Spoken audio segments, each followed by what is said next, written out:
My name is London Rain. Thank you for joining me in my studio. In today's episode of Between Layers, we're going to dive into the sample that I made in the last episode of sample making, and hopefully there's some techniques in there that'll help you find new inspiration, so let's get into it. The sample can be broken down into 4 parts. Let's start with the intro. I started by playing in this melody on my acoustic guitar.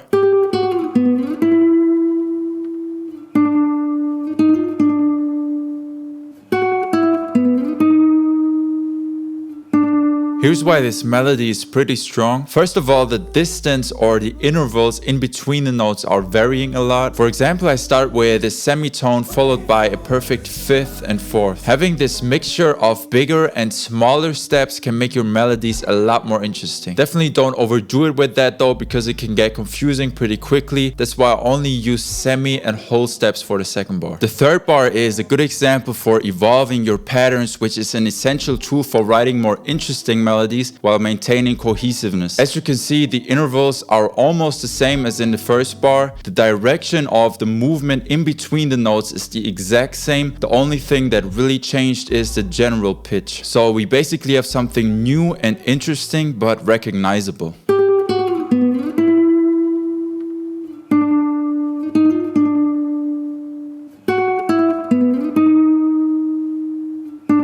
As far as processing goes, I ran the raw recording through my DIY tape echo. Heimbach did a great video on how to build that yourself, link to that is below. After that is a basic EQ and compression to give some color and to reduce the volume of the original signal in comparison to the echo. I played in some chords that fit the melody with this Cuban piano by Native Instruments, an octave higher intentionally because I knew I wanted to run it through my tape machine and play it back at half speed. Together with some EQ, compression and a small room reverb, it sounds like this.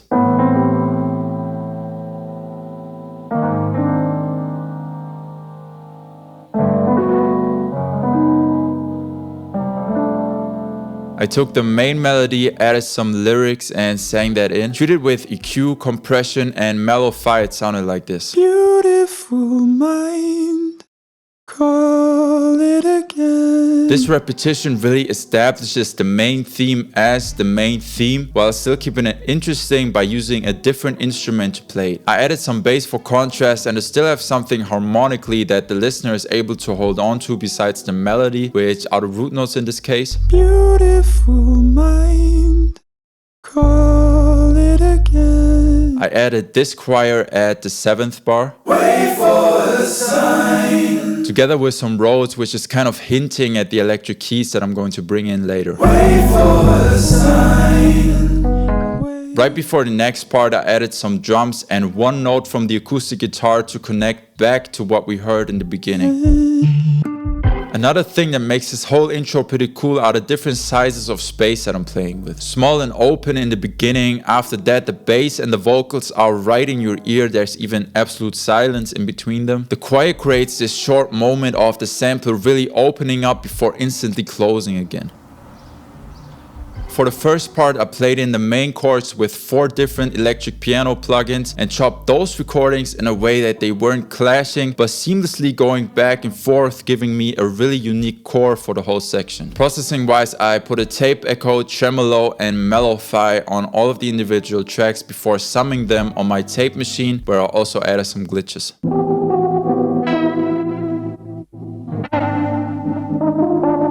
To add some texture, I ran all of that through a microcosm, but not really. I saw this tutorial from Venus Theory where he recreated the effect of a microcosm pedal with some free plugins. Those plus the settings are on screen right now, so you can copy them and create the effect yourself. I actually have this saved as a channel strip in Logic, so whenever I need that effect, I just load up the strip, drop my audio in there, which can make some simple keys sound like that.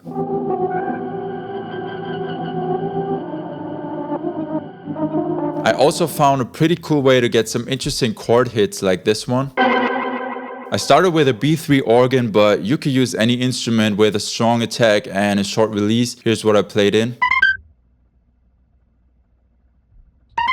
I printed that at 3 different octaves and ran all of those signals through a tape echo. Printed the sum of that, reversed it and ran it through a tape echo again. Printed that again, but only used the tail of it, which ended up sounding like this. I know it's a lot of work, but if it wasn't, then everybody would be doing it and it wouldn't really be as unique and interesting anymore. The only other thing that I added for this part were some halftime drums to give a feel of rhythm and some short reverse bass notes for some low end, but not too much to add to the contrast between this and the second part.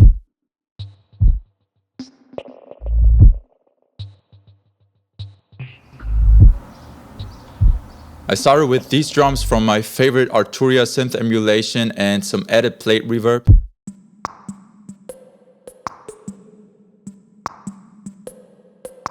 Besides that rhythmic foundation, I also needed a harmonic one before I could add a melody. So I took an 808 from the emulator as well as my electric bass and an electric piano from Native Instruments. I created this kind of fake drop by having the instruments pause on the 1 and come in on the 2, which is really unexpected in a good way. To accent that hit on the 2 even more, I grabbed that stabby organ chord that I showed you earlier and half-timed it.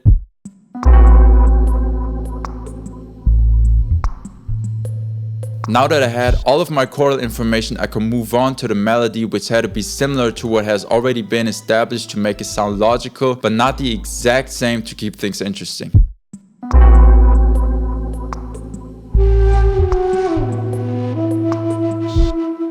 So here's another technique for evolving your melodies. This is what I had before.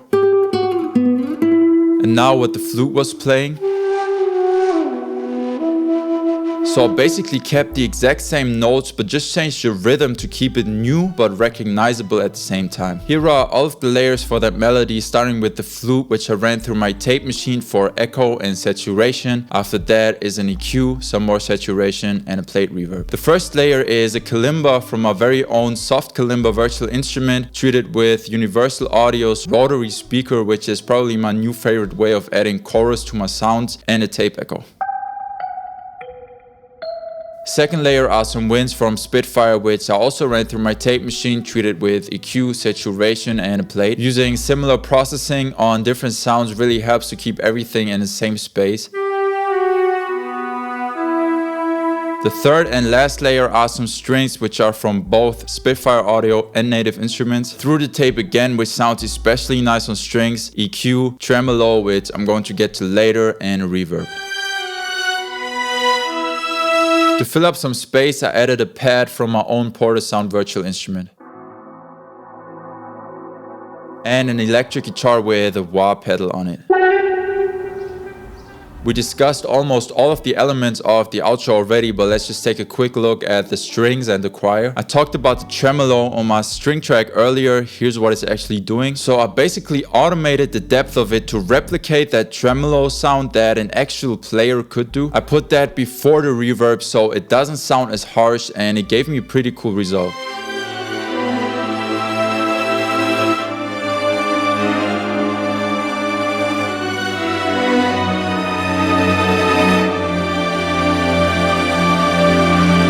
Definitely going to experiment with this technique on other instruments as well. To support the strings, I recorded a choir which is treated with compression, EQ, reverb, and a pan automation to make it less stiff and a little more interesting.